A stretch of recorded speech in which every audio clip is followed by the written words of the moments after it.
이게 시장이 향후 몇 년 동안 20, 30배 커지기 때문에 엔비디아가 지금 같은 90%의 마켓시어를 유지하기는 쉽지 않다. iCube EO, iCube SO 같은 이제 광자 기술을 준비를 하고 있는데, 자, 그걸 하려면 유리기판이 필요한 거죠. 실적 발표에서 젠슨 왕이 스케일의 법칙이 깨진 건 아니고 스케일의 법칙이 색깔이 바뀌었어 라고 한 거죠.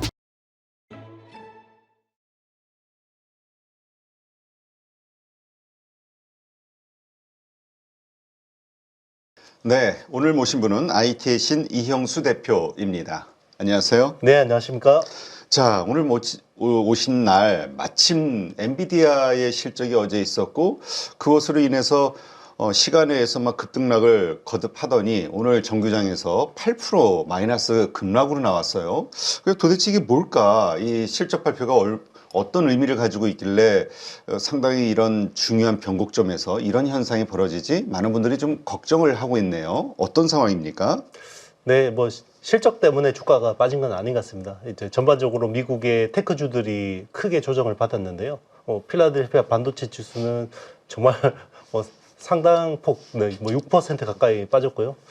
그리고 이제 전반적으로 그동안 이제 주도하는 AI 관련 핵심주들이 대부분 이제 조정을 크게 받았다고 보면 되는데, 요게는 이제 산업의 펀더멘탈 이슈라기보다는 지금 관세, 그리고 이제 트럼프의 어떤 행정명령에 대한 부분들이 이제 시장 악재를 이제 테크주들이 제일 많이 반영하고 있다고 보시면 될 것 같습니다. 그래요. 이게 사실 AI의 어떤 그 투자 혹은 열풍 이것이 이제까지 그 증시를 2년 동안 떠받쳐 왔었잖아요. 엔비디아가 이제 이걸로 꼬꾸라지는 거 아니야? 이런 걱정들 많이 하던데 어떻게 봐야 될까요? 이제 사이클, 뭔가 조정의 사이클이 오는 거라고 봐야 됩니까? 네, 일단은 조정은 올 것 같긴 한데요. 지금은 아닐 것 같습니다. 그러니까 주가적으로 지금 이미 충분히 조정을 받았으니까 그런데 펀더멘털로 보면 일단은 그 빅테크들의 캐펙스라고 하는 이제 자본 지출이 꺾여야 되거든요. 네. 거기에 대한 것들은 이번 실적 발표를 통해서 더 지속될 거라는 거는 이제 확인을 시켜줬고요.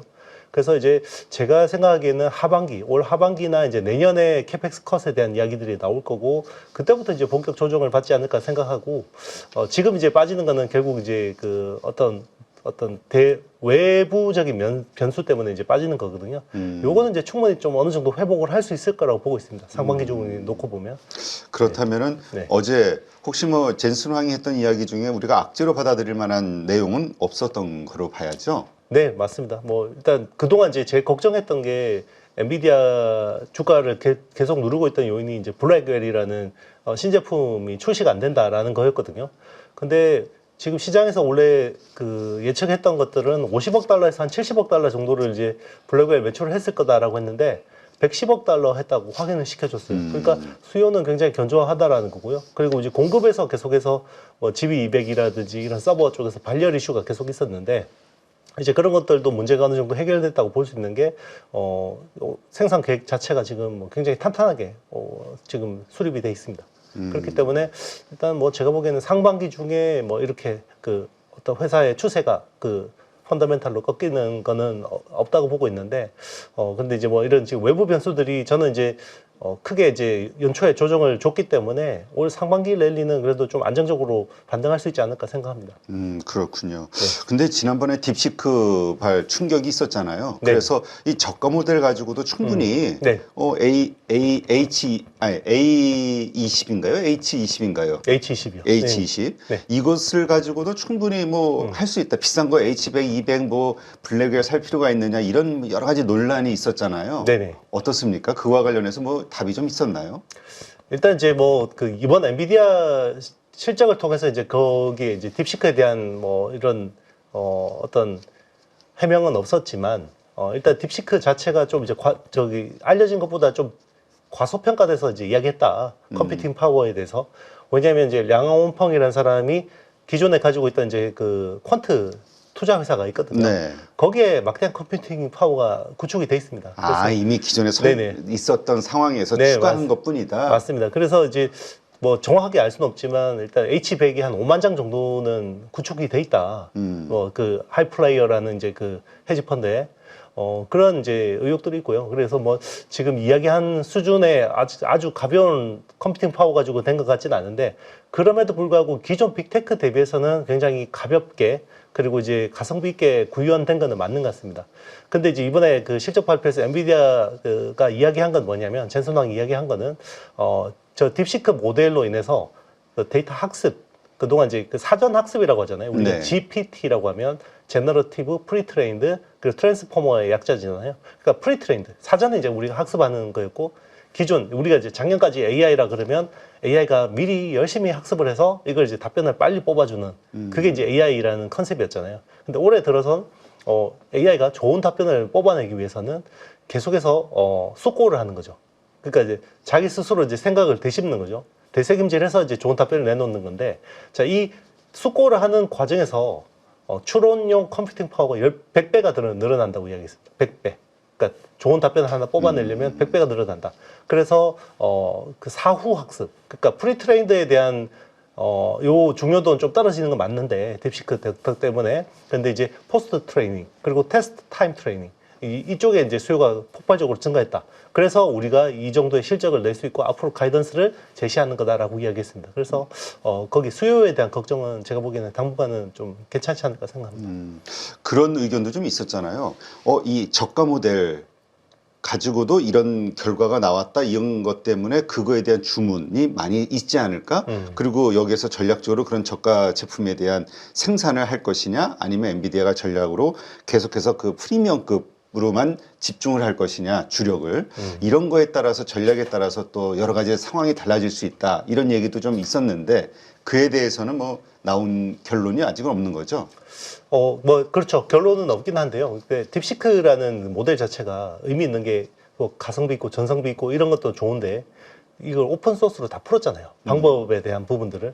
그래서 지금 국내에서도 한 10여 개 회사 이상이 지금 딥시크의 그 오픈 소스를 받아가지고 이제 자기네 회사 서버에다가 이제 포팅해서 돌려보는 뭐 이런 것들이 있다고 하거든요. 그러면 이제 전 세계적으로 지금 딥시크 같은 모델 한번 돌려보고 싶을 거 아니에요. 전 세계 기업들이. 그러면 이제 그쪽에 막대한 또 컴퓨팅 파워에 대한 수요, 서버에 대한 수요가 생길 수가 있는 거고요. 그리고 이제 뭐 엔비디아의 GPU 쓰지 않고 이제 ASIC 칩을 이제 가볍게 설계해서 이제 쓰겠다라고 이야기하는 쪽도 많지만 어느 게 나은지는 아직까지는 결론이 나오지 않는 거고 그리고 이제 아무래도 개발 여력이 떨어지는 기업들 입장에서는 쿠다라는 엔비디아의 소프트웨어 생태계를 벗어나서 좀 하기는 굉장히 어려운 부분들이 있습니다. 그러니까 뭐 딥시크 같은 경우는 이제 중국 쪽이 그런 이제 쿠다를 회피할 수 있는 그런 것들에 대해서 많은 연구들을 했고 많은 노력들을 기울여 왔거든요. 그래서 이제 그런 것들이 가능한 건데 다른 나라에서의 어떤 개발자 생태계가 쿠다를 지금 회피해서 할 수 있냐 쉽지 않은 것 같습니다. 네, 그렇군요. 자, 요즘 나오는 이야기가 기존 GPU 중심의 AI 컴퓨팅에서 CPU, TPU, 뭐 RISC-V 뭐 잘 모르겠어요. 하여튼 새로운 프로세서 아키텍처로 전환이 되지 않겠냐. 참 어려운 얘기긴 한데 하여튼 뭔가 GPU 중심의 지금 판이 흔들리지 않겠냐. 다양하게 이런 이야기들이 좀 나오고 있는데 어떤 상황입니까? 시장 전망은? 원래 이제 작년까지만 해도 그 전체 AI 반도체, 우리가 AI 가속기라고 하는 쪽에서 90%가 엔비디아가 차지했었거든요. 그리고 이제 나머지가 뭐 한 AMD가 6, 7%, 나머지가 정말 아주 작은 영역이 이제 우런 그 자체 설계 칩 뭐 이런 쪽이었는데 점점 더 그쪽이 커지는 건 맞습니다. 그래서 뭐 구글의 TPU라든지 아니면 이제 그 브로드컴에 의뢰를 해서 이제 자체 설계 칩을 쓰려는 기업들이 많아지고 있는 건 맞는데 뭐 소위 ASIC. 네네 맞습니다. ASIC 쪽이 정말 많이 늘어나고 있는 건 맞는데 근데 이제 엔비디아가 이걸 다 못 담아주니까 이제 사실 좀 그쪽으로 좀 낙수 효과가 가는 측면들이 있고요. 그러니까 파운드리도 TSMC가 다 못 해주면 이제 그 밑으로 이제 좀 그 삼성 파운드리나 이런 쪽으로 이제 낙수 효과가 있을 수 있잖아요. 뭐 그게 이제 첫 번째 이유라고 볼 수 있고 또 한편으로는 빅테크들 같은 경우는 어느 정도 서비스가 스탠다드화된 측면들이 있어요. 그러니까 그동안에는 AI가 이거 가지고 뭘 어떻게 할지 잘 몰랐잖아요. 네. 근데 이제 지금은 이제 빅테크들 같은 경우는 자기네들이 고객이 이제 이걸 어느 정도 어떤 패턴으로 많이 쓰더라는 거에 대해서 알고 있기 때문에 뭐 이렇게 아주 고난이도의 작업은 엔비디아 GPU 가지고 컴퓨팅 파워를 구현해주고 좀 이제 가성비 있게 꾸릴 때는 이제 TPU 같은 것들 쓰기도 하고 뭐 이제 아마존도 마찬가지인 거고요. 이제 그런 정도의 수준이지 뭐 그 빅테크를 제외하면 ASIC을 좀 효율적으로 쓰기가 쉽지 않습니다. 그래서 어느 정도 규모가 되지 않으면 그냥 엔비디아 쓰고 엔비디아 생태계 쓰는 게 훨씬 낫거든요. 아, 그렇다면은 뭐 이 엔비디아 중심의 이 GPU 이 시장이 뭐 계속 뺏기는다 이런 의미로 봐야 될 게 아니라 그만큼 엔비디아는 이쪽은 풀로 만들어내고 그 이외 추가로 필요한 부분들을 그러한 다양한 방식으로 소화하는 시장이 형성이 될 것이다. 그러니까 엔비디아의 GPU와 관련해서 어떤 그 시장이 줄어든다든가 하는 이런 의미는 아니다. 이렇게 네, 봐야 맞습니다. 되나요? 그러니까 이제 엔비디아는 뭐 작년에도 3배 쏟아내는 물량을 3배 늘리고 올해도 2배 늘리는데도 이제 수요를 다 못 맞추는 거죠. 그러니까 이제 그런 쪽으로 이제 좀 이제 시장이 어떻게 보면 이제 생기고 있는 거라고 보면 되는 거고. 젠슨왕이 이미 작년에 이야기를 했습니다. 이게 시장이 향후 몇 년 동안 20, 30배 커지기 때문에 엔비디아가 지금 같은 90%의 마켓시어를 유지하기는 쉽지 않다. 그래서 이제 결국 이게 70% 이하대로 떨어질 텐데 그때는 이미 시장이 수십 배 성장해 있을 거다. 이렇게 이야기를 했습니다. 그렇군요. 어쨌든 뭐 지금 엔비디아가 흔들리니까 여러 가지로 이제까지 지나쳐왔던 것들도 다시 의심하게 되고 이러는 상황인데 어쨌건 그 시장의 그 성장 이것은 뭐 상관이 없다. 네, 뭐 시장 성장은 의심의 여지가 없고요. 그러니까 AI 서버 시장이 그냥 성장하는 걸 보면 네, 전혀 뭐 그쪽에 지금 뭐 성장이 꺾일 거에 대해서 뭐 우려하는 상황은 전혀 아닙니다. 네. 자, 지금 삼성전자, SK하이닉스, 마이크론 이쪽에서 선당 공정 투자를 확대한다 이런 얘기가 있는데 어떤 상황입니까?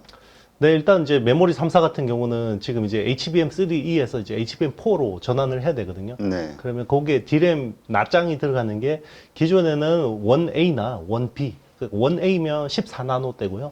1B면 이제 12나노대인데 요거를 이제 1C로 전환을 해야 돼요. 1C라고 하면 한 10나노 초반 정도 됩니다. 그러면 그런 쪽으로 이제 전환 투자를 해야 되는 거고요. 그걸 이제 SK하이닉스도 그렇고 삼성전자도 그렇고 마이크론도 그렇고 이제 계속해서 이제 그런 전환 투자를 해야지 HBM4를 또 이제 공급할 수 있는 거고. 그리고 이제 또 한 측면이 이제 그냥 일반 우리 DDR5 D램도 그런 식으로 이제 전환 투자를 하면 요게 성능도 좋아지고 전력 소모도 훨씬 줄어들거든요.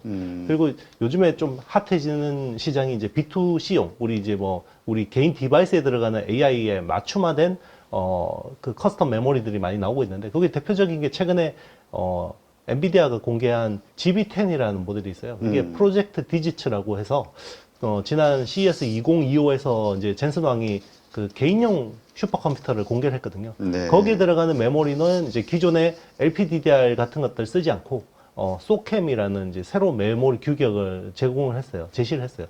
이제 그런 것들을 만들려면 결국 이제 전환 투자를 많이 해서 이제 그쪽 시장을 선점해야 되는 거거든요. 그래서 이제 뭐 그런 쪽으로 이제 투자가 많이 활발해지는 것 같고, 그리고 이제 최근에 이제 국내에서 K칩스법이라든지 이제 이런 세액 공제들도 이제 조금씩 늘고 있기 때문에 이제 그런 것들도 좀 투자를 활성화하는 요인도 되고 있는 것 같습니다. 지금 그렇다면 어쨌건 이 선당공정 투자 확대를 한다는 것은 계속해서 이 시장이 커질 것이다라는 전제로 투자를 한다 이렇게 봐야 되겠군요. 네, 맞습니다. 그러니까 프리미엄 시장은 계속 커지는 거고 우리는 그쪽으로 빨리 도망가야 돼요. 왜냐면 기존에 있던 시장은 중국 쪽에서 뭐 작년에 CXMT나 뭐 YMTC나 이런 업체들 계속해서 따라 올라오고 있는 상황이잖아요. DDR4, 5 뭐 이런 식으로. 맞습니다. 예. 그러니까 이제 DDR4 같은 경우 지금 사실 올해는 국내 기업들이 정말 이제 그 생산하는 물량이 의미 없는 수준까지 줄어들거든요. 그래요? 그런 쪽도 전환 투자를 해야지 빨리 이제 프리미엄 쪽으로 이제 들어갈 수 있는 거죠. 중국이 많이 치고 올라왔네요. 그런 거 보면은. 네, 맞습니다. 어쨌든 이러한 것들은 결국 AI 서버, 그다음에 데이터 센터 이쪽이 계속 증가할 수밖에 없다라는 지금 뭐 여러 가지 나온 뉴스들, 뭐 한국에도 대형 뭐 센터 뭐 설립한다 이런 얘기가 있었잖아요. 이런 흐름은 계속 이어져 나간다 이렇게 봐야 되는 거죠. 네, 맞습니다. 이제 그걸 이제 소버린 AI라고 하거든요. 이제 AI를 이제 미국의 빅테크한테 계속 의존할 거냐, 아니면 이제 우리도 한국 기반의 뭐 그 생성형 AI, 뭐 LLM이라고 하죠. 라지 랭귀지 모델 만들어 볼 거냐. 여기서 이제 되게 중요한 분기점이라고 볼 수 있어요. 그러면 이제 일단 미국 거를 쓰면 뭐 효율적이긴 하죠. 근데 이제 결국 이렇게 되면 우리의 빅데이터를 그냥 미국 빅테크한테 그냥 쪽쪽 빨리는 거잖아요. 그러니까 유럽처럼 이걸 뭐 디지털 식민지라고 이제 뭐 정말 자조하기도 하고 그러거든요. 그리고 이제 이게 AI라는 게 뭐 사실 뭐 우리가 그냥 수월하게 효율적으로 쓰는 뭐 이제 이런 쪽도 있지만 결국 국가 안보도 직결돼 있는 거고 군사 무기하고도 직결돼 있는 거고, 그러니까 AI를 우리가 가지고 있지 않으면 지금의 핵 개발처럼 이제 강대국들이 다 선점하게 되면 나중에는 개발하고 싶어도 못하게 되는 그런 것들을 좀 우려하는 것 같습니다. 그렇군요. 지금 얼마 전에 그 MS에서 일부 데이터 센터 취소한다, 네. 투자 취소 이런 이슈가 좀 나오면서 또 약간 시장에 불안감을 줬었는데 그 정확한 팩트는 뭡니까? 일단 이제 뭐 정확한 팩트는 일단 취소한 건 맞는 것 같아요. 그러니까 이제 보통 그 데이터 센터를 임차를 하잖아요. 그래서 미국의 2개 지역에 대해서 이제 마이크로소프트가 임차하기로 한 것들을 취소를 하고 위약금을 물어줬어요. 그게 이제 팩트니까. 그러면 그동안 마이크로소프트가 굉장히 공격적으로 AI 인프라 쪽으로 투자를 해왔는데 저게 이제 공급 과잉이 오는 거 아니냐라고 이제 걱정을 했던 거거든요. 이제 보통 그 빅테크들의 반도체 수요를 되게 예측하기 어려운 게 우리 B2C 같은 경우는 이게 뭐 경기가 어떻고 사람들이 내구 소비재에 대한 수요가 어떻고 이런 것들이 딱 대충 보면 어느 정도 이제 맞아 떨어지는데 빅테크들은 한 회사가 뭐 수십 조씩 사잖아요, 반도체를. 그렇죠. 근데 이게 갑자기 그만큼 사다가 갑자기 또 안 사기도 하고 이런 경우가 많거든요. 맞아요. 그러면 이제 사이클이 뚝 끊긴 거거든요. 뭐 메타버스 같은 경우도 막 핫할 때 2022년에 우리 그 페이스북이 메타 플랫폼스라고 회사 이름 바꾸고 그때 당시에 자본 지출 캐펙스를 480억 달러를 제시를 했었어요, 그해. 근데 메타버스가 확 꺾이니까 2주 있다가 발표를 했는데 54억 달러로 축소를 시켰거든요. 거의 10분의 1 토막이 난 거예요. 그러니까 그런 식으로 이제 걱정을 하는 건데 이번에도 혹시나 이제 그런 상황이 아닌가라고 이제 우려를 했는데 결론적으로 말씀드리면 그건 아닌 것 같아요. 그러니까 그러면 왜 수요가 저렇게 많은데 애저 쪽에서 저걸 취소를 했냐? 지금은 오픈 AI하고 마이크로소프트가 약간 결별하는 그걸 준비하는 것 같아요. 그래요. 맞습니다. 그러니까 오픈 AI 중심의 어떤 전략이 아니라 자기네 자체적인 전략을 세우는 과정에서의 여러 가지 그 뭐라 그럴까? 조정이죠. 그 조정. 맞습니다. 그동안에는 마이크로소프트 애저를 오픈 AI가 엄청 많이 썼잖아요. 네. 컴퓨팅 파워를 많이 썼는데 이제는 그 샘 월터먼이 트럼프 대통령을 이제 꼬드겨서 스타게이트라는 프로젝트를 성공시켰잖아요. 스타게이트. 네, 그러면 5천억 달러를 투자해서 엄청난 그 데이터 센터가 꾸려지는데 거기에 이제 2030년까지 75%의 컴퓨팅 파워를 이제 이쪽으로 옮기겠다라는 거잖아요. 그러면 마이크로소프트 입장에서는 기존에 그 이만큼 쓰던 고객이 그냥 통으로 나가는 거니까 그렇죠. 이제 이런 것들 좀 조정을 해야 되는 거죠. 네. 그렇군요. 그러니까 어쨌건 이러한 선당 공정 투자, 이 메모리 3사가 하는 것은 뭐 중국에서 추격하는 이런 것도 염두에 두지만 이러한 시장 확대 이것을 염두에 두고 있다. 네네. 이렇게 봐야 되는 거겠군요. 네, 맞습니다. 그랬을 때 글로벌 경쟁 구도 그럼 3사가 다 그렇게 투자한다면 그냥 이 구도가 그냥 계속 가는 거라고 봐야 될까요? 어떤 뭔가 변화가 있을까요? 그 3사 안에서 누가 제일 그 노른자 위를 차지하느냐가 중요할 것 같은데요. 결국은 제일 먼저 진입해서 제일 비싸게 파는 회사가 제일 부가가치가 많겠죠.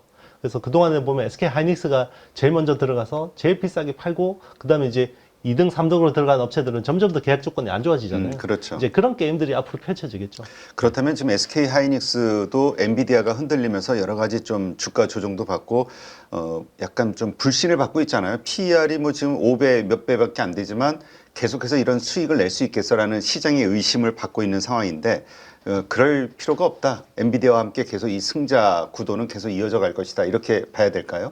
네, 일단 HBM 쪽에서는 제가 보기에는 1년이나 1년 6개월 정도는 제가 보기 기술이 따라잡히거나 뭐 그럴 가능성은 좀 되게 낮을 것 같고요. 그래서 HBM 지금 3에서 HBM4까지는 주도권을 확실히 가져갈 거라고 보고 있고 거기서 제일 높은 마진율을 기록할 것 같아요.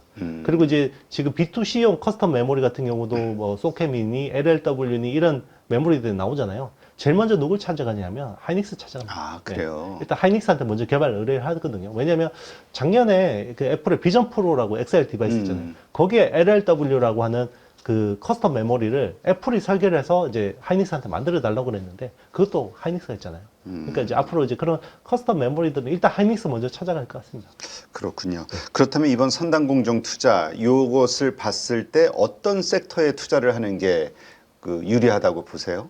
일단 이제 그 기존에 있던 라인들을 뭐 약간 리뉴얼하는 거거든요. 이걸 보통 이제 테크 마이그레이션이라고 합니다.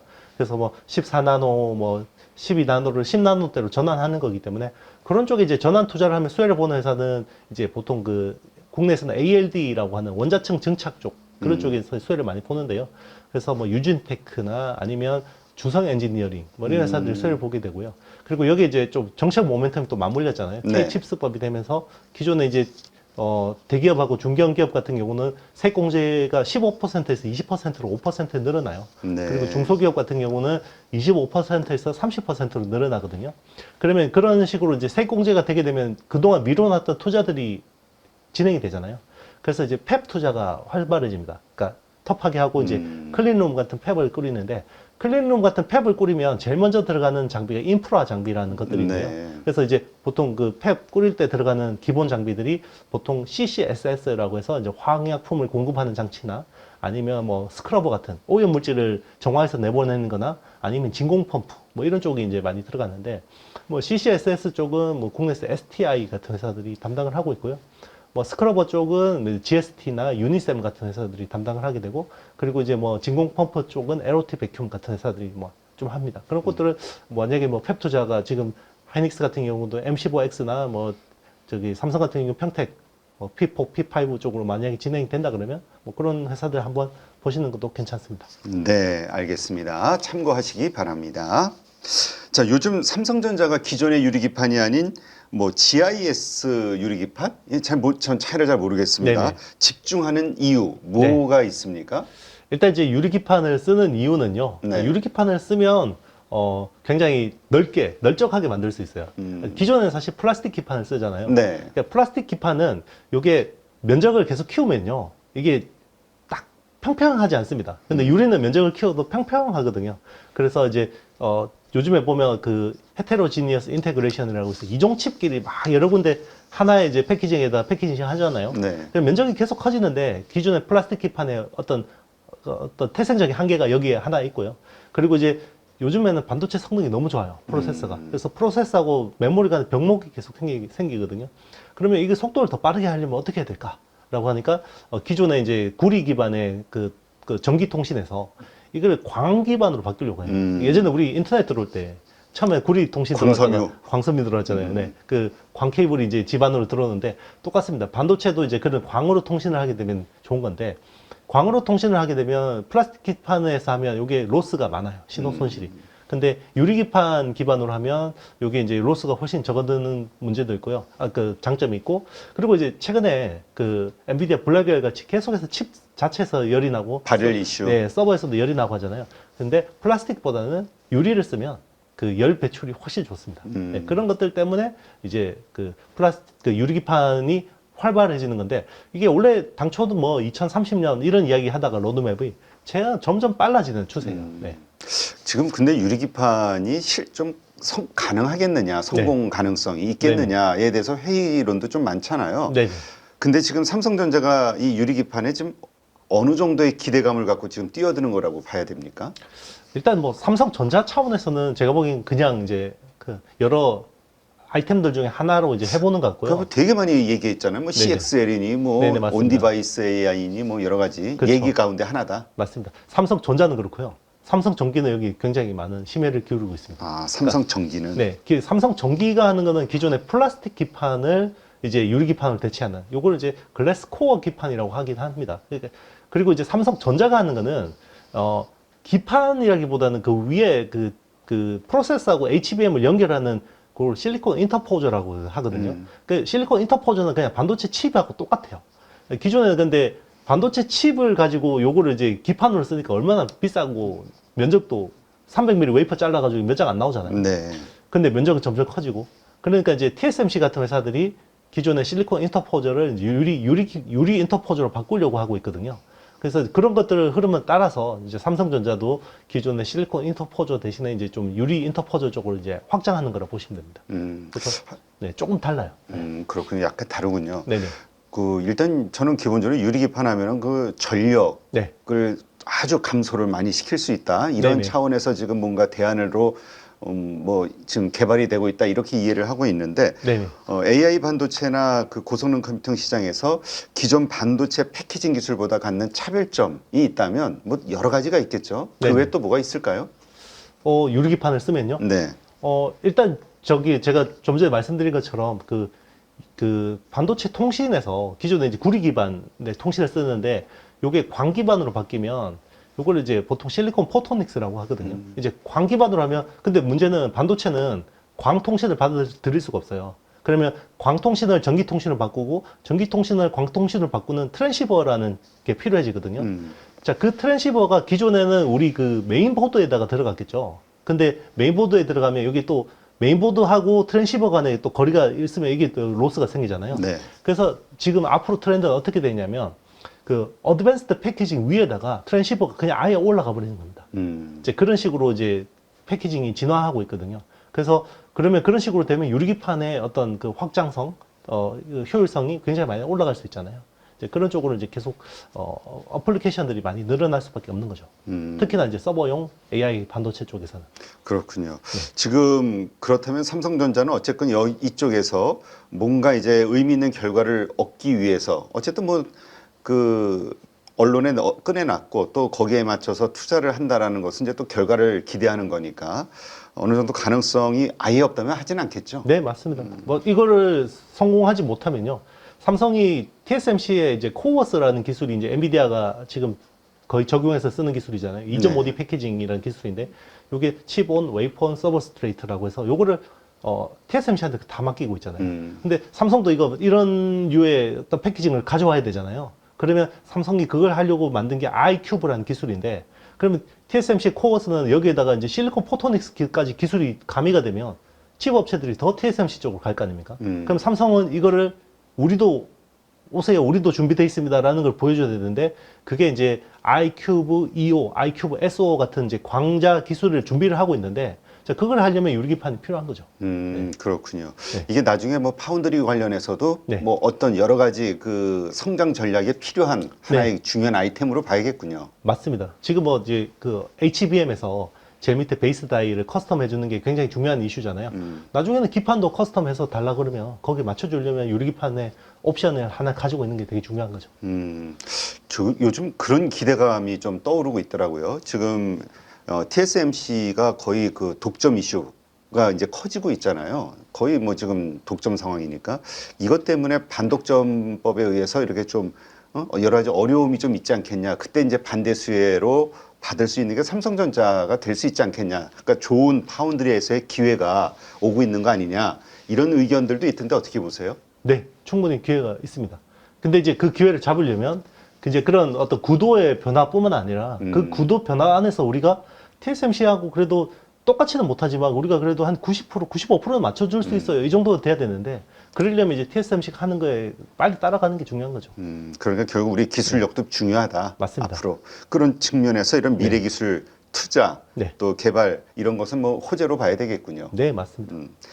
자, 지금 삼성전자하고 협력할 가능성이 있는 유리기판 관련 기업 해가지고 LG노텍, 영풍, 이스페타시스 등이 이제 거론되고 있어요. 어떤 상황입니까? 어떤 협력을 하는 거고 어떤 기업이 가장 좀 가능성이 높죠? 일단 뭐 삼성 그룹에서 하면 삼성 전기를 제일 많이 우선적으로 쓰겠죠. 삼성전자. 네, 그래서 지금 SK 그룹 같은 경우는 SK 하이닉스가 쓸 거는 SKC 앱솔릭스라는 회사가 이제 주로 담당할 것 같고요. 최근에 이제 LG 이노텍도 이런 쪽으로 이제 하겠다. 뭐 이제 뭐 여러 기판 업체들도 우리도 유리 기판 하겠다라고 이야기하는데 그래도 지금 거의 그래도 어느 정도 상용화에 근접했다라고 하는 거는 SKC 앱솔릭스 정도라고 보시면 되고요. 네, 그리고 이제 삼성 전기도 이제 파일럿 라인 꾸려가지고 하고 있는 거고 나머지 기업들은 그냥 이제 우리 연구 개발하겠습니다. 이 정도 수준이거든요. 그래요? 네, 그래서 아직까지 뭐 수혜를 기대하기는 제가 보기엔 좀 더 시간이 필요할 것 같고, 그래서 SKC 앱솔릭스는 조만간 양산이 될 것 같아요. 네, 그쪽에서 좀 이제 관련 밸류 체인 쪽은 좀 관심을 보면 물론 지금 뭐 유리기판 관련주 중에 뭐 필옵틱스라든지 뭐 이런 회사들이 주가가 많이 오르는데. YC캠이라든지 그런 회사들 대부분 SKC 앱솔릭스 쪽하고 맞는 비즈니스를 하고 있습니다. 그러니까 네. 그 앱솔릭스의 그 밸류체인, 네. 하부 밸류체인에 들어가 네. 있는 기업들이다. 필옵틱스라든가 여러 가지 네네, 맞습니다. 기업들은. 그렇죠. 그러니까 결국 가장 정점은 SKC 앱솔릭스. 네. SKC 앱솔릭스 네네. 이 기업이고 그렇다면은 삼성전자가 만약 협력을 한다, 의미 있는 결과를 얻기 위해서 한다라고 하면 삼성전기 외에는 SK 앱솔릭스 이쪽하고 할 수밖에 없다. SKC 앱솔릭스는 하이닉스하고 하는 거고요. 삼성전자는 이제 삼성전기하고 하겠죠.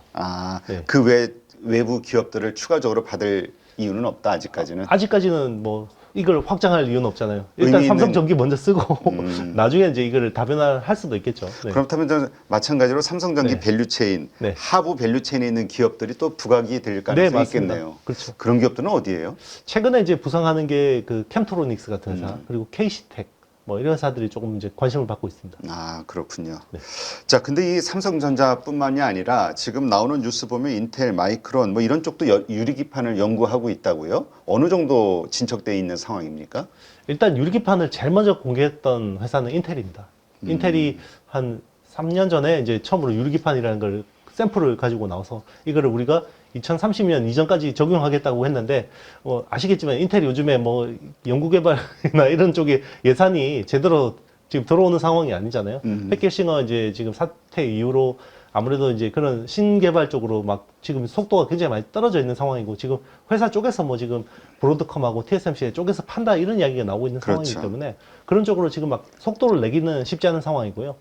그리고 이제 AMD 같은 경우는 팹리스 업체잖아요. 네. AMD가 팹리스 업체이기 때문에 자기네들이 제조를 하는 건 아닙니다. 근데 유리기판 쓴다고 했거든요. 그래서 지금 제일 그 SKC 앱솔릭스 쪽에서 관심을 가지는 회사 중에 하나가 이제 AMD라고 보시면 되고요. 그래요? 네, 그쪽하고 많은 비즈니스를 하려고 하고 있습니다.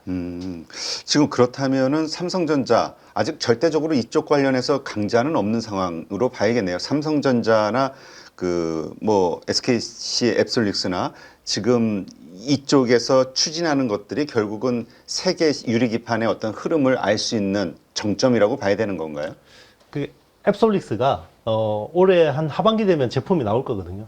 이게 얼마나 잘 만들어서 잘 적용되는지가 되게 중요할 것 같아요. 아, 결국은 네네. 아직은 하긴 뭐 기대감이지 실제 네. 뭐 제품 나와 있는 건 없으니까. 그렇죠. 만약에 그런데 이제 또 제품이 나와서 잘 나가면 이미 주가는 많이 올라 있겠죠. 이제 사실 주식시장에서 이제 먹을 게 없겠죠. 만약 그렇게 되면. 그렇군요. 네.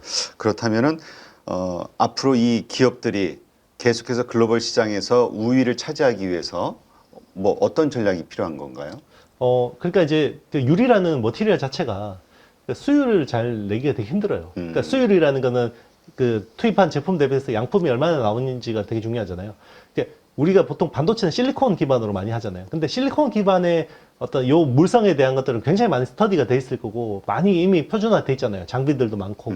그러니까 잘 만들 수 있는데 유리라는 머티리얼을 반도체 회사들이 다뤄보는 건 사실 처음이잖아요. 네. 사실 유리라는 머티리얼을 가장 많이 다뤘던 회사들은 디스플레이 업체들이거든요. 그러니까 최근에 보면 유리기판 관련주들이 그래서 대부분 디스플레이 업체들이 많이 하는 게 원래 디스플레이에 쓰던 기술들을 좀 더 이제 고도화해서 이제 유리기판 쪽으로 많이 쓰려고 하는 거거든요. 그래서 이제 그러한 것들을 이제 수율을 얼마나 잘 만들어내느냐, 그리고 이제 그 고객하고 맞춰서, 그러니까 이게 잘 만드는 것도 중요한데 고객이 원하는 대로 맞춰줘야 되죠. 고객이 안 원하는데 이거 좋은 거야라고 해서 써라 그러면 안 쓰거든요. 그러니까 그런 게 사실은 결국 파운드리 비즈니스하고 또 직결돼 있습니다. 네. 그러겠네요. 결국 이거의 성공 여부가 또 삼성전자 파운드리에도 상당히 큰 영향을 미치긴 하겠네요. 네, 맞습니다. 근데 이제 SK 하이닉스 같은 경우는 파운드리가 없지만 TSMC하고 끈끈하게 돼 있잖아요. 그러니까 이제 그런 쪽에서는 이제 국내 유리기판, 뭐 SKC 앱솔릭스 같은 기업들이 TSMC하고 협력을 통해서 뭐 이렇게 좀 이제 진입을 할 수도 있겠죠. 그렇군요. 언제쯤 본격적으로 상용화 될 거라고 지금 시장에서는 전망하고 있나요? 일단 이제 지금 그 SKC 앱솔릭스 같은 경우는 이제 미국에다가 팹을 깔았거든요. 조지아에다가 이제 팹을 깔았는데 거기서 양산되는 건 아마 빠르면 올 연말 정도. 근데 그거는 기판 수준이고 요게 이제 칩에 적용돼서 나오려면 이제 내년 정도는 돼야 될 것 같습니다. 그래서 이제 뭐 지금은 로드맵상 보면 AMD가 제일 빠른 것 같긴 해요. AMD가. 예. 아, 근데 AMD도 그 주가가 참 많이 하락해 있어요. 그 고점 대비. 그렇죠. 뭐 AMD가 이렇게 추락하는 이유가 있나요? 일단 AMD가 추락하는 이유는 인텔의 CPU는 많이 뺏어오고 있어요. 근데 중요한 게 엔비디아의 GPU를 뺏어와야 되는데 그게 이제 엔비디아의 블랙벨이나 아니면 호퍼 같은 칩들을 대체하는 게 지금 그 AMD의 MI300, MI350 같은 이 AI 가속기 쪽인데 그쪽이 생각보다 지금 엔비디아한테 전혀 위협이 되지 않고 있습니다. 그래서 그래요? 5% 정도의 마켓시어밖에 안 되고 있거든요. 거기 안 커지는 거예요. 작년에 AMD 주가들이 뭐 상반기 쪽에는 굉장히 좋았거든요. 그렇죠. 그때 좋았던 때는 MI300 시리즈를 계속해서 이 매출을 가이던스를 확대했을 때 주가가 많이 좋았고 하반기 들어올수록 주가가 막 흘러내렸던 이유는 그 가이던스 증가 폭이 약해졌어요. 하반기 들어올수록. 그래서 지금은 오로지 AI 그거밖에 없습니다. 그렇군요. 지금 H20 저가 모델, 저가 칩을 가지고도 이 딥시크 같은 어떤 결과물을 만들었다 이런 이야기가 나오고 하면서 H20에 대한 수요도 저가 칩에 대한 수요도 늘어나겠다라는 시장 전망이 커질 때 역시 AMD의 제품도 이제 그럼 많이 팔리지 않을까? 이런 생각하셨던 분들도 있던 것 같은데. 맞습니다. 작년에 되게 중요한 분기점이 있었는데요. 사실 오픈 AI가 그 엔비디아 칩에다가 100% 의존하는 것에 대해서 되게 불편하거든요. 그러니까 전 세계적으로 보면 가장 큰 바이어 중에 하나잖아요. 그래서 원래 오픈 AI의 전략이 투 트랙이었어요. 하나는 엔비디아의 칩을 대체해서 AMD 칩을 일부 쓴다. 또 하나가 오픈 AI 전용 칩을 설계해서 쓴다. 요게 이제 투 트랙이었는데 하반기에 그냥 자체 설계 칩 쪽으로 완전히 기울었어요. 추가. 그래서 AMD 칩으로는 안 되겠다라는 쪽으로 이제 가니까 그게 이제 사실 AMD 주가에서는 굉장히 안 좋았던 측면이 있는 거죠. 그러니까 빅테크들이 탈 엔비디아를 하긴 해야 되는데 탈 엔비디아를 하려면 AMD 칩을 쓰는 것도 있고 자체 설계 칩을 하는 것도 있는데 지금 대부분 후자 쪽으로 지금 관심을 가지고 있습니다. 그래서 오히려 브로드컴 주가가 좋았던 거죠. 아, 그렇군요. 예. 그런데 사실 그 지금 브로드컴 말씀하신 대로 에이직에 대한 그 기대치 때문에 막 주가가 올라가고 있고, 근데 사실 이 에이직과 그 가장 큰 경쟁 상대라고 볼 수 있는 FPGA 기법 있잖아요, 공법이. 네네. 이것이 어떤 것이고 왜 이것이 지금 주목을 못 받는지 좀 궁금해요. 이게 한때는 자일링스라는 또 세계적인 기업이 있었고 AMD가 그걸 인수하면서 상당히 기대치가 높았던 걸로 기억이 되거든요. 네, 일단 이제 FPGA라는 반도체 자체가 그 ASIC에 좀 비슷하긴 한데요. ASIC은 일단 설계해 놓은 대로 못 바꾸죠. 네. 칩이 나오면. 근데 프로그래머블 반도체이기 때문에 FPGA는 바꿀 수가 있어요. 그 중간에 막 설계 변경을 할 수 있거든요. 근데 비쌉니다. 그래서 설계 변경할 수 있기 때문에 비싸고요. 그리고 이런 것들은 AI가 어떤 방향성이 없을 때 이게 A로 갈지 B로 갈지 C로 갈지 애매할 때는 일단 태워놓고 속도가 필요하니까 이제 나중에 원래 A인 줄 알았는데 시장이 C로 간다. 그러면 그 사이에 바꾸고 이런 거거든요. 근데 지금 AI 서비스는 어느 정도 이제 스탠다드화 돼 있잖아요. 우리 이제 생성형 AI 서비스 쓰시잖아요. 챗 GPT나 그렇죠. 뭐 엔스로피, 클로드나 이런 것들 이미 쓰기 때문에 그런 쪽에 이제 중요도는 점점 더 오히려 ASIC 대비해서 조금 떨어진다고 볼 수 있는 것 같습니다. 그러니까 그냥 대량 생산으로 단가를 네. 낮출 수 있는 ASIC이 네. 지금 훨씬 이 방향성이 정해져 있는 상황에서는 유리하다. 네, 뭐 같은 물량으로 만약에 같은 컴퓨팅 파워를 꾸린다 그러면 FPGA로 꾸리는 것보다는 ASIC으로 꾸리는 게 더 낫죠. 네. 자, 만약에 이 유리기판이 성공한다고 했을 때 산업의 변화가 크게 일어날 것 같은데요. 성공한다고 했을 때 일어날 변화 어떤 게 있을까요? 일단 우리 디스플레이 관련된 소부장 업체들 되게 많잖아요. 네. 소재 부품 장비 업체들. 근데 요즘에 OLED 쪽이 거의 뭐 10년째 지금 거의 가뭄 수준이거든요. 이게 국내에서 의미 있는 투자가 거의 없었어요. 왜냐하면 한 10년 전에 그때 애플이 OLED, 아몰레드를 채택한다고 해서 그때 막 붐업이 됐다가 그 사이에 디스플레이 업체들이 되게 힘들게 지금 막 많이 버텨온 측면들이 있거든요. 근데 기술은 되게 좋아요. 네. 그래서 이제 중국 뭐 BOE나 뭐 CSOT나 티안마 같은 데다가 막 지금 장비 팔아서 버텨왔던 거거든요. 근데 유리기판 쪽이 새로운 어플리케이션 생기면 그쪽이 이제 시장이 열리면 또 기회가 되는 거죠. 그리고 회사가 또 시장에서 디스플레이 업체보다는 유리기판 업체라면 훨씬 더 멀티플도 많이 받을 수 있는 거고. 그래서 사실 뭐 피롭틱스나 HB테크나 뭐 이런 회사들이 대부분 디스플레이 관련된 비즈니스를 하던 회사인데 주가가 막 조단위로 올라온 거는 결국 다 유리기판이라는 멀티플이 붙었기 때문에 그렇거든요. 그래서 시장이나 뭐 산업 측면에서 굉장히 중요한 거죠. 이것이 근데 의미 있는 성과를 거두지 못한다면 또 반대로 또 상당한 후유증이 있겠네요. SKC 앱솔릭스 네네. 이 시제품이 네. 언제 나온다 그랬죠? 올 하반기쯤에 올 나올 것 하반기. 같습니다. 네. 그 시제품의 성능 결과에 따라서 정말 이 소부장 쪽에서 아주 그냥 평지풍파가 일어나겠네요. 단기적으로 그럴 수 있는데요. 근데 뭐 첫 시제품이 뭐 아주 100% 만족시킬 수는 없는 거고 결국은 지금 이제 고객들이 그럼에도 불구하고 계속 쓰겠다라는 의지를 보여주는 게 중요하죠. HBM도 기억나시겠지만 처음에 수율이 엉망이었잖아요. 그럼에도 불구하고 엔비디아가 반드시 쓰겠다고 하니까 되는 거잖아요. 그렇죠. 유리기판도 저는 그럴 거라고 봅니다.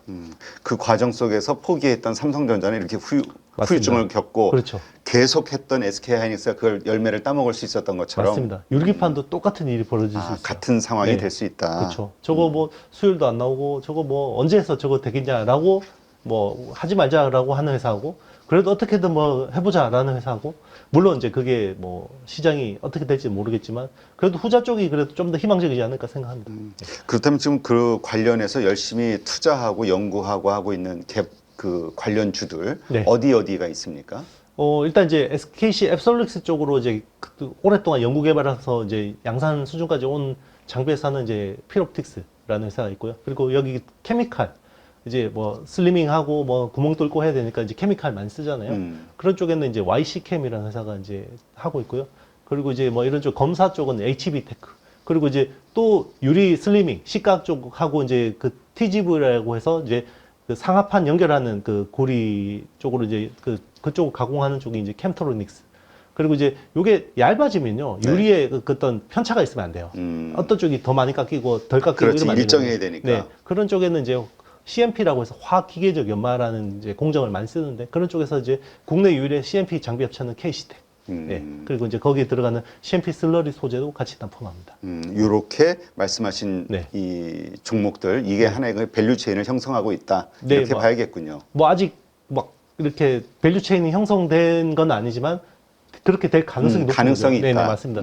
아직은 다 연구 개발하고 그렇죠. 있는 지금 상황이기 뭐 때문에 개발 중이니까. 맞습니다. 네. 성공이 된다면. 네, 맞습니다. 네, 알겠습니다. 요즘 AI 인프라 시장이 변화하면서 스케일의 법칙이 적용되고 있다. 이렇게 얘기하는데 이 스케일의 법칙이 무엇인지 그리고 또 이러한 변화들이 이제 앞으로 기업들의 그 경쟁 구도 어떻게 바꾸게 될지 좀 설명을 해 주시죠. 네, 일단 그 AI를 모델을 개발하려면 지금 이제 기본적으로 핵심 알고리즘이 이제 구글이 2017년에 개발한 트랜스포머라는 알고리즘을 기반으로 합니다. 지금 나오는 생성형 AI는 모두 트랜스포머 알고리즘 기반으로 한다고 보시면 되는데 트랜스포머 알고리즘의 특징이 두 가지가 있어요. 스케일의 법칙, 스케일링 로우라고 해서 컴퓨팅 파워와 빅데이터만 계속해서 늘려주면 선형적으로 성능이 좋아집니다. 그리고 이제 갑자기 얘가 어제까지 못하다가 새로운 기능을 막 하기 시작해요. 그게 이머전트 어빌리티즈라고 하거든요. 이 두 가지 특징 때문에 기업들이 계속해서 AI 인프라를 정말 군비 경쟁하듯이 투자하는 이유가 되는 거거든요. 그게 이제 2년 사이클을 끌어왔던 거고 AI 군비 경쟁을 하려고 컴퓨팅 파워를 키우려면 어떻게 해야 되냐? 엔비디아 칩을 자기네들의 서버에다 최대한 많이 갖다 놓는 게 중요한 거거든요.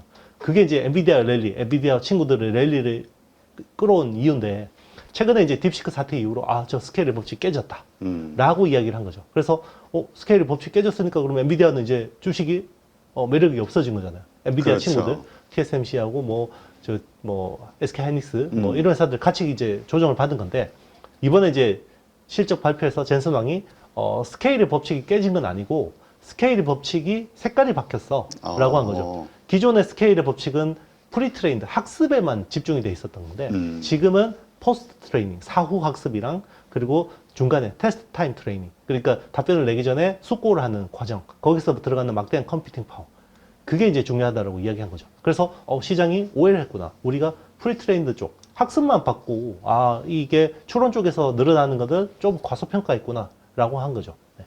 그렇군요. 자, 지금 그렇다면 말씀하신 대로 근데 이제 젠순왕의 말빨이 좀 많이 힘이 없는 것 같아요. 예전에는 그런 얘기하면 그냥 시장이 그래? 쫙 믿어주고 막 이랬던 게 있는데 영향력이 많이 줄었죠, 지금. 이유가 있나요? 주가가 많이 올랐잖아요. 이제. 네, 주가가 많이 올랐고 사실 젠슨왕이 지금 이야기하는 것들이 매력이 없는 게 아니에요. 근데 이미 시장은 그만큼 기대치를 반영하고 있고 이제 시총이 이제 뭐 세계 1등 수준에서 더 올라갈 데가 없잖아요. 그러니까 뭐 이제 그런 것 같습니다. 그리고 이제 보면 작년까지만 봐도 분기 실적 발표를 하면 이게 전년 대비해서 성장률이 막 260%씩 나왔거든요. 네. 이번에도 보면 전년 대비해서 성장률이 매출 성장률이 한 70% 중반 나왔고 그리고 데이터 센터 같은 경우는 90%가 넘어요. 근데 웬만한 기업이 전년 대비해서 90% 성장했다 그러면 대박이잖아요. 엄청난 거지. 두 배로 컸다는 그렇죠. 얘기인데. 근데 엔비디아는 작년까지 260%씩 분기 성장하다가 이제 90% 내려오니까 이제 이게 이제는 이제 정점에 좀 왔구나. 성장률이 이제 정점을 지났구나 이렇게 보는 거죠. 그렇군요. 아까도 우리 잠깐 얘기는 했습니다만 뭐 에이직이 됐든 RISC-V가 됐든 TPU가 됐든 여러 가지 대안들이 오르고 있잖아요. 네. 근데 아까 이야기하셨듯이 엔비디아 시장은 계속 커질 수밖에 없고 그 가운데 일부를 이 시장이 차지할 것이다. 이제 이렇게 얘기했는데 규모가 네. 비중이 어느 정도 이렇게 좀 나뉘어질 거라고 보세요? 이게 제가 보기에는 한 7대 3, 6대 4까지는 중장기적으로 그렇게 세분화 될 것 같아요. 심플하게 브로드컴의 A식 매출을 보면 대충 나오거든요. 그러니까 브로드컴이 대부분 A식 쪽을 담당하게 되고, 그리고 이제 마벨 테크놀로지가 이제 아마존 같은 회사들 일부를 담당하기 때문에 대충 이쪽 매출만 보면 되는데, 여기도 굉장히 빠르게 성장하기는 합니다. 근데 이제 엔비디아의 지금 GPU도 빠른 속도로 성장하고 있거든요. 그러니까 성장률이 꺾였다고 하지만 전년 대비해서 90%면 이 적은 성장이 아니거든요. 그렇죠. 네, 그러니까 이제 요게 이제 연평균으로는 이제 AI 가속기 성장률이 그래도 3, 40%는 제가 보기 향후 5년 동안은 지속이 될 것 같아요. 그러면 이게 시장이 얼마나 커지는 겁니까? 네. 엔비디아도 그렇게 커지고, 네. A식도 커지고. 그게 전체 시장을 놓고 본다고 하면은 네. 진짜 AI 컴퓨팅과 관련해서는 엄청난 그 맞습니다. 성장이 있을 것이다 이렇게 봐야겠네요. 맞습니다. 그러니까 뭐 AI 가속기 쪽만 해도 이제 연간으로 뭐 3천억 달러씩 시장이 되니까 3천억 달러면 우리나라 돈으로 400조가 넘잖아요. 지금 메모리 반도체가 연간 해봐야 한 1,800억 달러? 2천억 달러가 안 되거든요. 네. 메모리 시장 전체에도. 전체에도. 네. 그거보다 지금 더 엄청난 시장이 생긴 거죠. 네. 없던 게. 네. 그러니까 우리 하이닉스나 삼성전자나 그 마이크론도 그렇고 그쪽 시장을 잡기 위한 노력을 지금 하고 있는 것이다. 선단 공정 투자를 하는 것이다. 네, 맞습니다. 근데 어떻게 봐야 됩니까? 이러한 분위기, 그렇다면 사실 이쪽이 이렇게 커진다고 했을 때는 이와 관련된 파생, 후방 산업들이 있잖아요. 네네. 이쪽은 또 엄청나게 커질 것 같은데요, 앞으로도. 그렇죠. 그래서 사실 유리기판도 결국 그 AI 가속도 밸류 체인이 확장되면서 생기는 거죠. 네, 그런 쪽으로 이제 새로운 아이템들이 나오는 거고, 그리고 소캠 같은 커스텀 메모리도 결국 이게 AI 밸류 체인 안에서 움직이는 거죠. 기존의 AI라는 거는 서버 데이터 센터에만 있었는데, 이제는 우리 디바이스로 내려와야 됐는데, 기존 디바이스의 범용 칩으로는 AI를 돌리는데 한계가 있으니까, 이제는 점점 더 커스텀 프로세서, 커스텀 메모리가 필요해지는 거죠. 그게 이제 계속 시장이 커지는 거고, 거기서 우리가 어떤 역할을 하는지가 중요한 것 같습니다. 네. 그렇다면 이 AI 반도체 커지는 이 시장에서 우리가 좀 주목할 만한 기업들 어디가 있을까요? 뭐 미국 쪽은 기존에 AI 잘하던 회사들이 계속 잘할 것 같습니다. 그래서 뭐 엔비디아나 뭐 우리 M7이라고 하는 회사들 뭐 계속해서 관심 깊게 봐야 될 것 같고요. 그리고 AI 데이터 센터가 저렇게 계속 깔리면 전기를 정말 엄청나게 많이 먹을 수밖에 전력. 없거든요. 네, 전력 인프라 쪽으로 이제 뭐 컨스텔레이션 에너지나 아니면 뭐 SMR, 뭐 이제 소형 모듈 원전 같은 뭐 뉴스케일 파워, 뭐 그리고 이튼, 뭐 GE 버노바 이런 회사들도 계속해서 최근에 조정 굉장히 많이 받았는데, 그런 회사들 계속해서 관심 가질만 하고요. 국내에서는 프록시로 보면 됩니다. 그래서 국내에서 엔비디아의 프록시는 HBM이거든요. 그래서 SK 하이닉스, 뭐 한미 반도체, 뭐 그런 회사들 보시면 되고, 그리고 이제 이게 유리기판 쪽에 이제 프록시가 된다 그러면 유리기판 관련 밸류 체인들이 더 많이 올라갈 수 있는 기회가 있는 거고요. 그리고 이제 전력 인프라 쪽에서는 뭐 HD 현대 일렉트릭이나 뭐 LS 일렉트릭 뭐 이런 회사들도 관심 가질만 하죠. 네, 그렇군요. 근데 최근에 사실 엔비디아가 이렇게 좀 주가가 힘이 없을 때 나왔던 이야기가 이제 하드웨어에서 소프트웨어로 넘어간다. 이제 AI 소프트웨어의 시대가 올 것이다. 이런 얘기들이 많았었잖아요. 관련주들도 또 많이 올랐고. 이쪽은 어떻습니까? 그게 이제 작년 하반기를 이끌었던 핵심이라고 시장의 보시면 핵심. 되고요. 그러니까 이제 그 딥시크 사태가 나오면서 스케일의 법칙이 중요하지 않다. 상대적으로 덜 중요해졌다. 그러면 결국 그러면 컴퓨팅 파워가 덜 중요해지는 건 데이터잖아요. 빅데이터 쪽이 중요해지면 결국 빅데이터는 결국 AI 소프트웨어 관련 기업들이거든요. 그 대표 주자가 팔란티어였어요. 근데 이제 요게 최근 한 2, 3주를 놓고 보면 안 맞는 거죠. 지금 팔란티어가 조정을 되게 많이 받았고. 정말 세게 받던데. 네, 세게 받았고. 근데 이제 사실 그거는 펀더멘털이라기보다는 그동안 너무 과하게 올라 있었던 거고요. 팔란티어의 지금 실적 성장이나 가이던스가 전혀 약하지가 않거든요. 그래요? 네, 그러니까 이제 주가하고 실적 성장은 약간 이게 단기적으로 보면 안 맞을 수가 있는데, 지금 팔란티어가 딱 그런 상황이라고 보시면 되고, 그래서 AI 소프트웨어도 이번에 조정을 많이 받았거든요. 그래서 팔란티어, 뭐 세일즈포스, 스노우플레이크, 뭐 이런 회사들, 오라클, 뭐 이런 회사들도 뭐 충분히 이제 이 시장, 미국 시장이 테크가 반등하는 게 되게 중요한 거죠. 네. 그렇다면 이 반등은 아무래도 엔비디아가 시작이 되면서 바뀔 거라고 보시나요?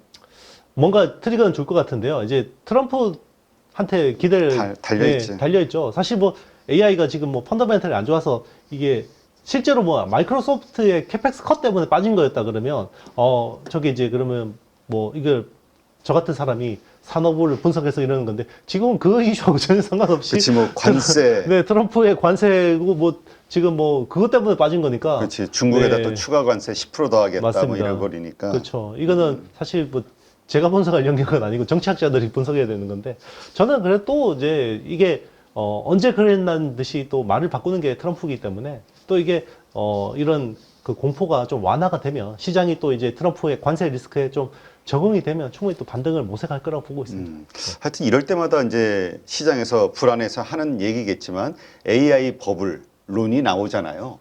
근데 이거와 관련해서도 뭐 진짜 이제 시작일 뿐이다. 뭐 어떤 사람들은 진짜 꺼질 때가 됐다. 막 여러 가지 의견들이 있는데 지금 그 AI 버블은 보통 어때요? 컨센서스가 어느 정도라고 보통 지금 평가를 합니까?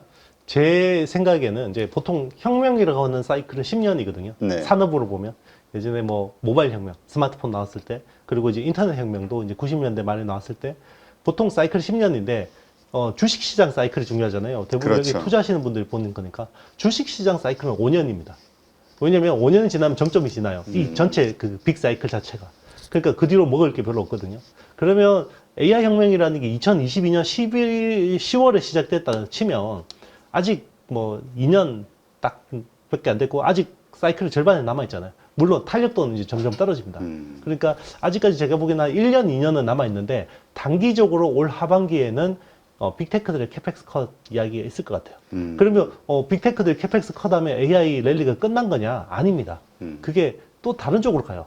예전에 우리 스마트폰 사이클 기억나시는지 모르겠지만 처음에 스마트폰 나왔을 때 제일 먼저 이게 버튼 누르다가 네. 갑자기 터치 스크린 쪽으로 UI가 바뀌니까 갑자기 터치 스크린 패널 업체들이 막 주가 엄청 올랐거든요. 그랬죠. 그러다가 또 반도체 이제 그 스마트폰 두뇌 경쟁이 벌어졌어요. 그때 싱글 코어에서 듀얼 코어, 쿼드 코어, 뭐 옥타 코어 그런 식으로 가다가 나중에는 또 뭐 카메라 성능이 얼마나 좋냐. 카메라 구멍이 한 개 됐다가 앞뒤로 2개 됐다가 뭐 4개 됐다 이런 식으로 계속 그 큰 사이클 안에서 이제 주도주가 바뀌는 거거든요. 그러니까 AI도 이 큰 사이클에서 보면 아직 절반이 남았지만 그 안에서 이제 색깔이 바뀌는 거죠. 이게 AI 소프트웨어로 왔다가 뭐 나중에 뭐 데이터로 왔다가 뭐 이런 식으로 쭉쭉쭉 바뀌겠죠. 나중에 로봇, 피지컬 AI 뭐 이런 쪽으로 갈 수 있는 거고. 네. 그렇다면 올 하반기까지 그런 노이즈는 좀 있을 수 있다. 이렇게 보시는 거군요. 그러니까 데이터 센터에 우리 얼만큼 투자할 거야. 이런 것들이 조금 축소될 가능성도 있다. 그거를 이제 내년 가이던스를 주면서 축소까지는 아니고 이제 성장률이 둔화되는 거죠. 성장률이. 성장률이 뭐 올해처럼 뭐 30% 늘리고 이런 건 아니겠죠. 그래서 작년보다 뭐 한 5% 늘리겠습니다. 이러면 이제 시장은 민감하잖아요. 이제 성장률이 꺾였구나. 그러면 이제 주가가 반응하는 건데 그게 이제 하반기에 좀 한번 맞아야 되지 않을까. 그게 진짜 찐으로 맞는 거고 지금 맞는 거는 사실 관세 때문에 맞는 거기 때문에 충분히 심리만 회복되면 다시 반등 가능하라고 한 거라고 보고 있습니다. 네. 자, 지금 어쨌건 AI 데이터 센터, 그다음에 클라우드 인프라 구축, 이게 이제 AI 산업의 확장, 가장 그 전방에 있는 거라고 볼 수 있는데, 이런 쪽에서 열심히 투자하고 있는 기업들, 말씀하신 M7이 가장 기본적일 것 같고요. 이런 그 열심히 하고 있는 기업들 가운데서 우리가 좀 투자 대상으로 볼 만한 주요 기업들이 있다고 하면 M7 기본으로 들어갈 거고, 그 외에 또 있을까요? 지금은 조정 같이 많이 받은 이제 전력 인프라 쪽, 뭐 그 관련주들 보시는 게 좋을 것 같고요. 그리고 이제 AI 소프트웨어는 이제 팔란티어가 어떻게 반등하는지가 되게 중요한데 이제 팔란티어하고 테슬라가 이제 되게 중요한 그 역할을 하겠죠.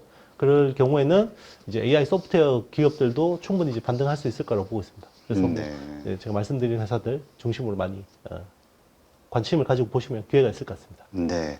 이 아무래도 M7, 그러니까 그 아마존이 됐든 뭐 MS가 됐든 구글이 됐든 이런 쪽의 그 AI 전략, 이게 아무래도 이제 되게 큰 영향을 미칠 것 같은데 어떻습니까? 반도체와 AI 소프트웨어 산업에 미칠 이들의 전략이 끼치는 영향, 우리가 어떻게 평가해야 되죠? 어느 정도로 봐야 됩니까? 제가 보기에는 아직까지 AGI라는 게 안 나왔잖아요. 그래서 지금 AI를 열심히 군비 경쟁하고 뭐 AI 소프트웨어 쪽으로 투자하고 이런 것들은 결국 AGI, Artificial General Intelligence, 그러니까 범용 인공지능을 개발하는 게 목표거든요. 그러니까 범용 인공지능의 정의라 하면 모든 영역에서 지적인 노동 수준이 사람에 버금가는 그게 AGI거든요. 그러면 그 AGI는 샘 올트먼이 이야기한 대로 4년 안에 된다고 하니까 그 사이에는 뭔가 윤곽이 나오겠죠. 그러니까 이제 그거를 위해서는 계속해서 군비 경쟁을 할 거고 군비 경쟁의 성격이 이제 점점 바뀌어져 가겠죠. 기존에는 모든 걸 서버 쪽으로 집중해서 투자했다 그러면 이제는 디바이스 쪽으로도 투자할 거고 그 디바이스 중에 또 로봇이라는 새로운 디바이스가 나오는 거고 자율주행이라는 새로운 디바이스가 나오는 거고 그런 것들을 또 파급 효과들을 잘 본다 그러면 이제 투자의 기회들이 많지 않을까. 예. 그리고 통신도 이제 저궤도 위성 기반의 이제 6G 통신이 돼야 되는 거고요.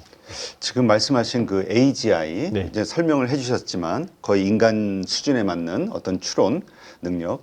근데 AI와 AGI의 그 차이가 네. 그럼 도대체 뭘까? 네. 뭐가 어떻게 달라지길래 네. AGI에 대한 기대치들을 자꾸 이렇게 크게 가질까? 이런 생각을 할 수도 있잖아요. 일단 AI는 잘해요. 음. 특정한 것, 뭐 수학이나 코딩이나 뭐 물리나 이런 쪽은 사람을 뛰어넘기도 합니다. 근데 그 AI가 모든 영역에서 사람을 뛰어넘지 못하거든요. 그럼 얘가 뭐 얘를 놓고 우리가 AI 비서처럼 쓰려고 한다 그러면 우리가 뭐 잘 시키는 것은 잘하는 것도 있지만 우리가 시켰는데 말도 안 되는 액션을 할 수도 있단 말이에요. 그러면 이제 이거를 우리가 AI 비서나 이제 OS처럼 쓰기는 힘든 거거든요. 근데 그게 해결이 된다 그러면 모든 영역에서 사람 수준 된다 그러면 우리 아이언맨 영화에 나온 자비스 같이 내가 필요할 때 다 모든 걸 시켜서 부릴 수 있고 나한테 딱 최적화할 수 있는 거죠. 그러니까 완성도가 완전히 달라지겠군요. 네, 맞습니다.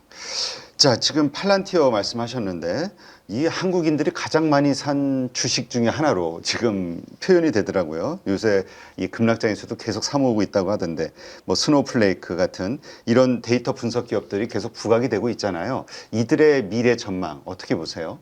저는 긍정적으로 봅니다. 왜냐하면 일단 첫 번째 AI의 금기가 많이 없어졌죠. 그러니까 그동안 바이든 행정부 때 의외로 AI 소프트웨어 쪽이 투자가 굉장히 주춤했던 이유가 있는데요.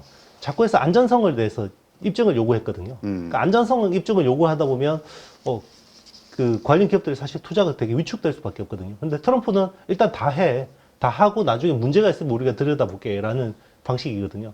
그러니까 AI 소프트웨어 쪽으로 굉장히 많은 투자가 일어나고 오히려 이제 투자 많이 하면 또 지원도 해주고 그러다 보니까 이제 그런 쪽으로 많이 되는 거고 사실 그리고 팔란티어라는 AI 소프트웨어 기업의 핵심 어플리케이션이 결국 무기잖아요. 그렇죠. 그전에는 무기에다가 AI를 올린다 그러면 굉장히 금기 시대잖아요. 근데 지금 트럼프 시대에는 그런 거 없잖아요. 그러니까 그렇지. 이쪽이 더 앞으로도 유망해지고 이쪽 투자를 많이 할 수밖에 없고 그리고 이제 기업들이 자기네들이 가지고 있는 데이터가 있는데 이걸 어떻게 정제해서 어떻게 써야 될지 모르잖아요. 그러면 이런 회사들의 툴을 가져와서 자기네들의 내부 데이터를 계속해서 정제를 해야 됩니다. 그래야 뭐 AI로 자기네들 특화된 AI를 만들든지 할 거잖아요. 그러면 이게 수요가 계속 늘어날 수밖에 없죠. 하여튼 이런 어떤 팔란티어의 강점을 아시는 분들이 그냥 지금 이렇게 급락장에서 계속해서 이제 사모으고 있다 이렇게 봐야겠군요. 이게 대단한 이런 급락장에서 산다는 게 용기, 확신이 없으면 참 어려운 일이거든요. 그렇죠. 그러니까 중장기적으로 보면 정말 전쟁을 수행하는데 이 정도의 AI가 나올 수 있을까? 그리고 이제 전쟁용 AI라는 거는 사실 그 국가 기관하고 파트너십 필요하잖아요. 그렇죠. 근데 그런 쪽은 기술 좋다고 해서 아무나 막 써주진 않거든요. 그 사실 굉장히 허들이 있어요. 지금 팔란티어 같은 경우는 뭐 FBI나 CIA나 뭐 국방부, 펜타곤이나 이런 쪽하고 비즈니스를 하는데 만약에 새로 나온 회사가 우리 기술 좋으니까 우리 거 써줘라고 하면 그 검증하는 데만 한참 걸리잖아요. 그럴 수 있겠네요. 네, 그런 선점 효과를 봐야 되는 거죠. 이 CEO를 믿을 수 있나? 맞습니다. 이 신분 분석부터. 그렇죠. 혹시나 중국 쪽 뭐 이게 혈연이 있나 뭐 이런 것까지 다 볼 거 아닙니까? 네, 미국에서. 근데 최근에 악재로 발견했던 중에 하나가 미국의 국방비 예산이 이제 계속 감축이 될 것이다. 네. 이런 얘기가 나왔었잖아요. 네. 그것이 또 악재가 된 것 같은데 이걸 아주 근본적인 펀더멘탈의 악재로 볼 이유는 없을까요? 제가 보기에는 많이 올라서 이제 그 명분을 이야기한 것 같고요. 만약에 국방비 예산을 줄인다 그러면 많이 뭐 군사수를 줄이거나 뭐 하겠죠. 그러면 다운사이징 하면 더 효율적으로 해야 되지 않습니까? 그러면 AI 투자는 더 늘려야죠. 네. 그렇잖아요. 지금 뭐 그치. 빅테크들도 사람 자르면서 엔지니어 자르면서 어떻게 해요? AI 투자 늘립니다. 그러니까 네. 우리가 전체 국방비 예산을 이렇게 네. 보는데 우리가 이렇게 전체로 볼 게 아니라 그 가운데서 어떤 부분을 줄일 맞습니다. 것이냐, 어떤 그렇죠. 부분은 더 늘려야 될 것이냐 봤을 때 맞습니다. 이쪽은 늘려야 될 부분이다. 그렇죠. 오히려. CEO들이 보면 만약에 뭐 이걸 만약 예산을 줄여야 된다 그러면 더 효율적으로 뭔가 운영해야 되잖아요. 네. 네, 네. 알겠습니다. 네, 오늘 이렇게 해서 여러 가지 AI 관련된 논점들, 쟁점들, 이슈들 분석을 좀 해봤고요. 이 방송 보시는 분들이 관련한 종목들 아니면 산업에 투자하실 때 좀 도움이 되지 않으셨을까 생각이 됩니다. 오늘 이렇게 좋은 인사이트 함께해 주신 이영수 대표님 고맙습니다. 네, 감사합니다.